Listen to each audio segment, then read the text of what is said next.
이슈토크입니다. 부산국제영화제 개최지로 알려진 영화의 전당은 영화의 도시 부산을 상징하는 가장 대표적인 장소입니다. 뿐만 아니라 부산 시민이 각종 문화예술을 향유할 수 있도록 공공문화거점 역할도 맡고 있는데요. 영화의 전당이 올해 설립 10주년을 맞이한 만큼 부산 영화산업의 미래와 방향성에 대해서 이 시간 이야기 나눠보도록 하겠습니다. 영화의 전당 방추성 대표이사와 함께합니다. 안녕하십니까? 안녕하십니까? 네, 반갑습니다. 오늘은 부산 영화, 영상 산업의 미래 방향성에 대한 이야기를 좀 나눠볼 텐데요. 구체적으로 좀 여러 이야기를 나누기 전에 영화 현장에서 좀 제작자로 오랜 기간 좀 활동을 하시지 않았습니까? 네네, 한 27년 정도 네. 됐습니다. 네. 그래서 이렇게 영화에 입문하시게 된 계기가 무엇인지 좀 궁금합니다. 저도 영화계 가기 전까지 27년 동안 부산에 살았거든요. 네. 그래서 부산에서 27년 살다가 서울에 올라가서 다시 27년 살고 내려왔는데 부산에 저 뭐 10대 때부터 그 영화 하는 형들을 따라다니기 시작했는데 네. 첫 번째로 제가 영화를 하게 된 계기는 부산에 서면에 가면 부전 도서관이라고 있습니다. 거기서 우연히 고 하길종 감독님의 네. 그 영상 인간 구원의 메시지라는 책을 보게 됐어요. 어허. 그 감독님이 이제 각 영화들에 대해서 몇 편 해설해 놓으신 책인데 네.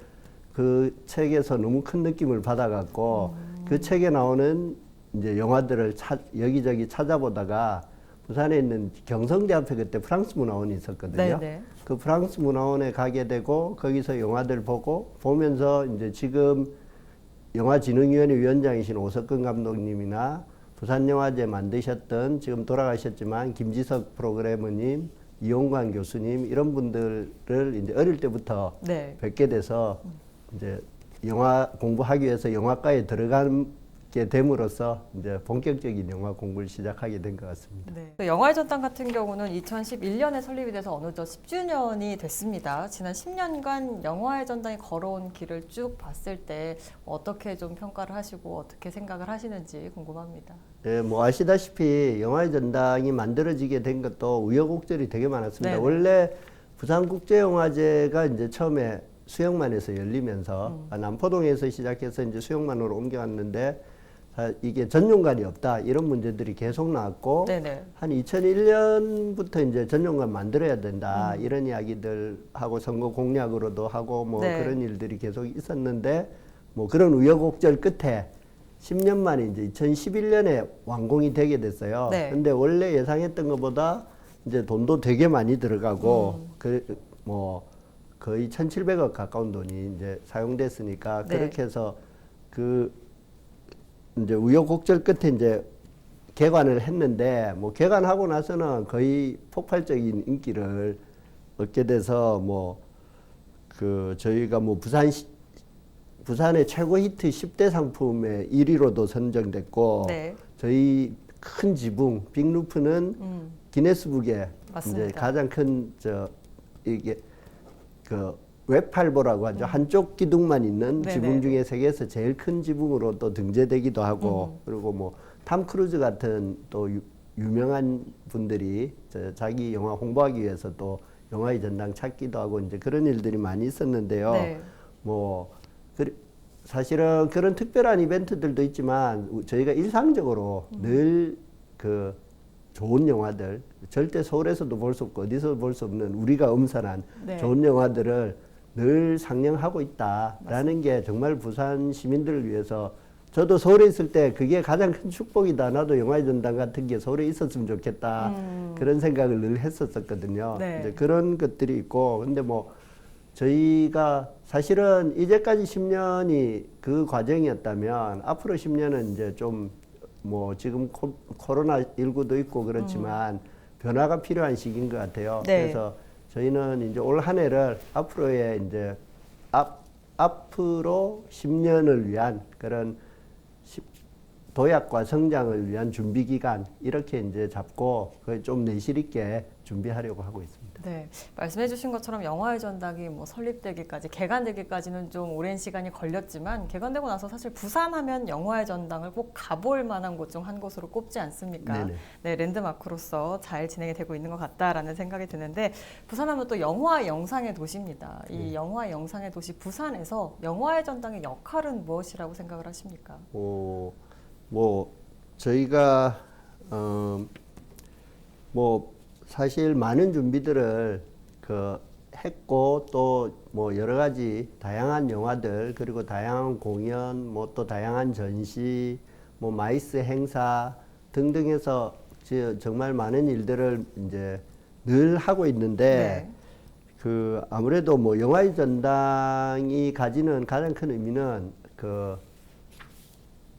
뭐랄까 어차피 저희가 부산국제영화제의 전용관으로 만들어졌고, 네. 근데 부산국제영화제 말고도 부산에 세계적인 또 영화제들이 있습니다. 네. 뭐 부산 국제 어린이 청소년 영화제나 부산 국제 단편 영화제 같은 영화제들이 있고 그 영화제들이 다 저희 영화의 전당에서 상영이 되거든요. 네. 그래서 뭐 그 영화제들을 더 활성화시키고 우리가 더 지원해야 된다. 뭐 이런 부분들이 뭐 저희한테 되게 중요한 역할이라고 생각합니다. 네, 그런 부분을 지원하면 자연스럽게 부산이 영화 영상 도시로 더 성장하는 데 기여를 하는 그런 부분이 있을 것이다라는 생각이 듭니다. 또 영화의 전당이 이제 10주년을 맞았는데 10주년을 기념해서 좀 특별히 구상하고 있는 게 있다면 어떤 부분이 있을까요? 저희가 사실은 작년 한 해 이제 코로나19로 전 국민들이 고통을 받았고, 네. 저희 부산의 문화예술인들도 마찬가지였고, 그래서 이제 뭐 저희가 이번 10주년을 올해도 그 코로나19가 끝나고 있지 않기 때문에 네. 이번 10주년을 뭐 떠들썩하게 축제로 만들어 간다거나 뭐 그런 쪽에 주안점을 주지는 않을 것 같고요. 네. 저희는 이제 뭐 저희가 물론 엠블렘을 또 새로 제작해서 만들고 또 이제 뭐 저희 영화의 전당 외관을 10주년을 위한 장식으로 1년 내내 이제 꾸미기는 하겠습니다만 네. 그것보다는 사실은 저희가 부산 국제영화제를 상영하는 전용관이라는 걸로는 부산 시민들에게 잘 알려져 있지만 네. 사실 그 나머지 기간들, 나머지 11개월 넘는 기간에도 정말 좋은 프로그램들과 좋은 기획들을 많이 한다라는 게 네. 사실 아직까지는 조금 덜 알려져 있는 부분들이 있는 것 같아요. 네네. 그래서 저희가 하는 모든 프로그램들을 좀 10주년의 의미를 담아서 또 새롭게 기획하는 그런 준비들을 하고 있는데 뭐 그게 이제 단지 영화의 상영이나 이제 공연뿐만 아니라 저희가 하고 있는 교육 사업도 되게 중요하거든요. 네. 근데 저희 교육 사업도 저희 이제 영화의 전당 아카데미에서 배출된 많은 또 감독들하고 영화 인력들이 있습니다. 네. 근데 이제 그거를 더 확대해 나갈 생각이고 그리고 이제 부산의 독립영화들이 제일 크게 겪고 있는 어려움이 배급이거든요. 네. 영화를 배급하는 전문적인 배급사가 다 서울에 있기 때문에 이제 상대적으로 영화를 다른 지역에 볼 수 있게 하는 부분들이 약한 부분이 있어서 네네. 저희가 부산의 독립영화들을 지원하는 배급 지원 프로그램도 이제 올해부터 시작하려고 준비하고 있습니다. 네, 알겠습니다. 또 코로나19 이야기도 해주셨는데 아무래도 이 코로나19 때문에 작년에 뭐 진행되려고 했던 프로그램이 취소되는 등 운영에 좀 어려움이 있어 왔지 않습니까? 네네네.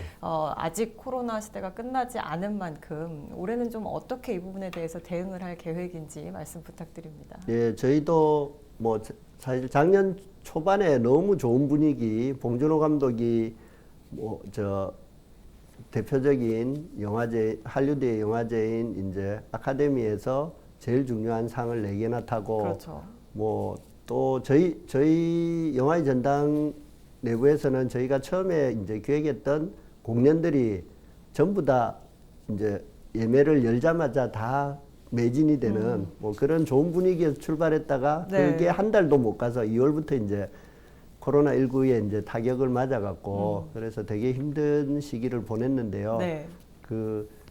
그럼에도 불구하고 이제 지금은 뭐 코로나19가 사라진 건 아니지만 방역이라든지 그런 데 대한 노하우들이 지난 1년 동안 저희도 계속 쌓여져 왔고 네. 그래서 그리고 부산국제영화제를 작년에 그 성공적으로 치러냈던 부분이 저희한테 되게 큰 도움이 된 것 같거든요. 그래서 뭐 방역도 방역이고 네. 그리고 이 온라인하고 오프라인의 좀 적절한 조화를 만들어가서 저희가 원래 이제 예비된 오프라인 프로그램들은 프로그램대로 다 준비를 하고 네. 그 상황의 변수에 따라서 이제 조절을 하겠지만 네. 저희가 이제 온라인상에서는 특히 유튜브를 통한 뭐 작년에도 저희가 고전 한국 영화들이나 이런 것들은 영상 자료원 지원을 받아서 상영을 했거든요. 네. 그래서 그런 쪽에 활성화를 좀 더 모색해 볼 수 있는 또 좋은 기회가 되는 거다라고 생각하고 있습니다. 네.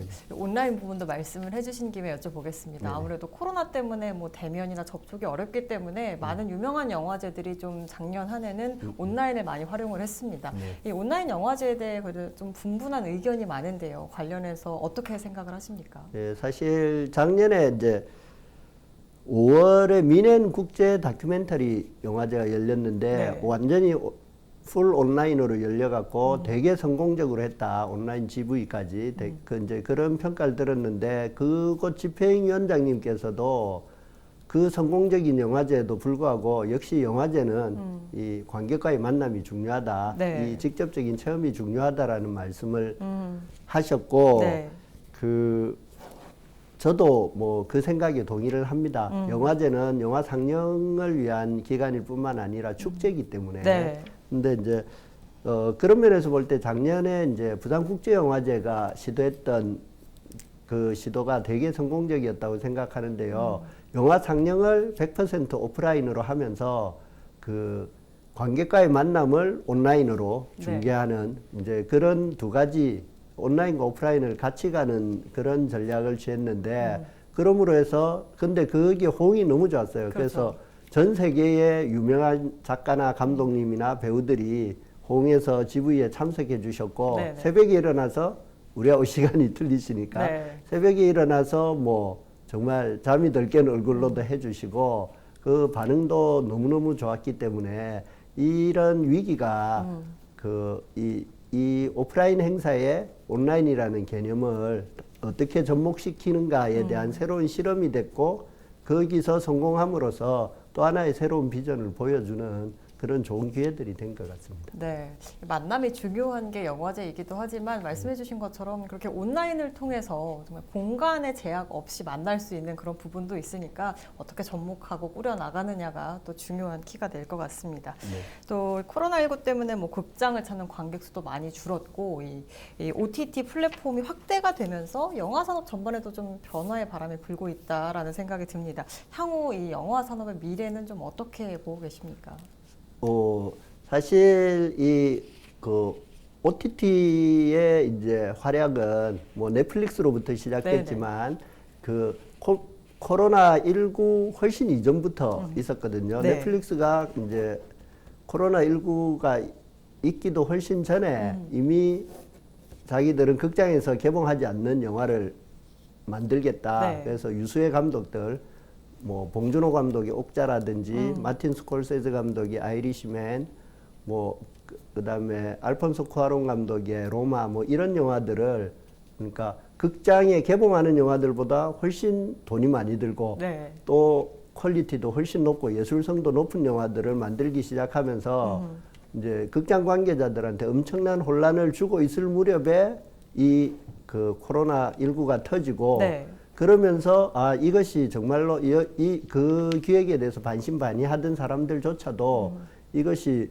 정말로 앞으로 중요한 어떤 모멘텀이 되겠구나라는 생각들을 다 같이 하게 됐어요. 그래서 개봉을 원래 하려고 준비됐던 뭐 디즈니 영화나 이런 영화들조차도 개봉을 하지 않고 바로 이제 OTT 쪽으로 네. 이제 개봉을 하게 되는 그런 일들이 일어나게 되는데 이제 이런 면에서 볼 때 사실은 이 OTT로의 전환이 코로나19 때문에 온 것은 아니고 그 이전부터 하나의 대세로서 물밑에서 진행되고 있던 것이고 네. 코로나19는 이거를 되게 가속화시켰다라고 볼 수 있는 것 같습니다. 그리고 근데 이제 이게 모든 변화나 혁신이 궁극적으로는 좋은 것이지만 그게 이제 급속도로 하게 되면 거기에 피해를 보고 또 막 그것 때문에 큰 혼란을 겪게 되는 많은 사람들이 있거든요. 네네. 이제 그 부분들을 어떻게 해결할 것인가, 뭐 직업을 잃게 옛날 산업혁명 때처럼 직업을 잃게 되는 사람들,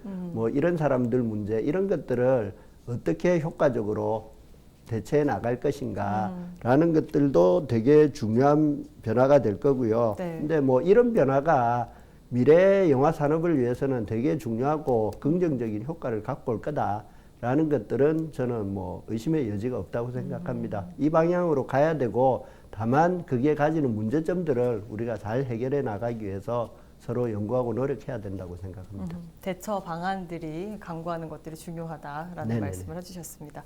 그렇다면 부산이 영화 영상 도시로서 앞으로도 계속 지속이 되려면 어떤 부분이 좀 해결이 돼야 된다고 보십니까? 예, 뭐 부산은 부산국제영화제 이후로 사실상 대한민국의 제일 중요한 영화 도시가 됐고요. 네. 뭐 아시아에서도 뭐 저희가 이제 유네스코 영화 창의 도시 전체의 세 번째, 아시아에서 첫 번째로 유네스코 영화 창의 도시가 됐거든요. 네. 그 정도로 중요한 영화 도시가 된 거는 뭐 세계가 인정하는 거고, 뭐 또 영화의 전당 같은 세계에서 가장 크고 아름다운 또 시네마테크가 만들어졌고, 네. 그리고 영상위원회도 아시아의 최초로 만들어져서 영화 촬영이나 이런 것들을 지원하는 그런 시스템도 만들어졌고, 서울에서 영화진흥위원회나 뭐 영상물 등급위원회 뭐 이런 중앙기관들도 다 영화 관련된 기관들이 부산으로 속속 내려오고 있거든요. 네, 네. 그 기장에 곧 아마 종합 촬영장 세트도 만들어질 겁니다. 그래서 그런 어떤 인프라나 이런 많은 것들이 갖춰져 있다고 생각하는데 사실 이제 부산이 독립영화나 다큐멘터리 쪽에서는 되게 큰 지원들도 있었고 네. 그 이제 장족의 발전이 있었습니다만 사실 그 상업영화를 만드는 재원들이 네. 다 서울에 있기 때문에 상업영화의 제작이 부산에서 활성화가 아직 안 된 부분이 있어요. 근데 저는 개인적으로는 이거는 어떤 면에서는 우리한테 기회다라고 생각합니다. 왜냐하면 지금 그 상업영화의 시스템 자체가 아까 말씀드린 것처럼 OTT 중심으로 네. 바뀌어 가고 있는데 네. 그 기존의 시스템을 갖고 있는 쪽들이 가지는 혼란들, 어려움들을 저희는 하나도 갖고 있지 않기 때문에 지금 새로 변화하는 그 물살에 타서 또 그것을 중심으로 이제 부산 영화가 어떻게 제작될 것인가 이런 것들을 연구하고 또 거기에 매진하면 그 기존 시스템을 갖고 있는 이제 수도권과는 달리 네. 아무 부작용 없이 어허. 그런 부분들을 오히려 부산 특유의 어떤 영상 산업을 발전시켜 나갈 수 있지 않을까 생각하고요. 부산에 또 그 되게 중요하고 원래 서울 영화 산업에서도 되게 중요하고 또 많은 일들을 하신 분들이 지금 부산에 내려와 계십니다. 네네. 영상위원회 김인수 위원장님이나 영화진흥위원회 오석근 감독님이나 뭐 영등이 이미영 감독님도 원래 되게 유명한 제작자 출신이시고 네. 그래서 그런 분들이 또 힘을 다 합치면 부산 영상 산업이 활짝 피는 게 먼 미래는 아닐 것이다라고 생각합니다. 네, 알겠습니다. 마지막으로 부산 시민 또 영화인께 하고 싶은 말씀이 있다면 부탁드립니다. 네, 뭐 늘 말씀드립니다만 저는 이 부산이 영상도시로 발전하고 있고 또 그렇게 되는데 늘 부산 시민들이 지지해 주시고 또 감시해 주시고 성원해 주신 덕이 제일 크다고 생각합니다. 근데 뭐 제가 이 정말 아까 말씀드린 대로 세계에서 제일 크고 좋은 시네마테크의 대표를 맡고 있는 동안 부산 시민 여러분들이 절대 실망하시지 않을 그런 프로그램들과 그런 영화들, 공연들, 전시들, 기획들로 늘 준비하겠습니다. 부산 시민 여러분들께서도 이제까지와 마찬가지로 저희 영화의 전당과 부산의 영상산업, 영화산업을 지지해 주시고 후원해 주시고 아껴 주실 것을 부탁드리겠습니다. 네, 앞으로도 부산 영화 영상산업의 발전에 많이 기여해 주시기 바랍니다. 네, 감사합니다. 네. 오늘 이 시간은 부산 영화 산업의 미래와 방향성에 대해서 이야기를 나눠봤습니다. 시대 플랫폼에 발빠르게 대응해서 부산 영화 영상 산업이 앞으로 더욱 발전하길 기대해 보겠습니다. 이슈토크 오늘은 여기서 마칩니다. 고맙습니다. 고맙습니다.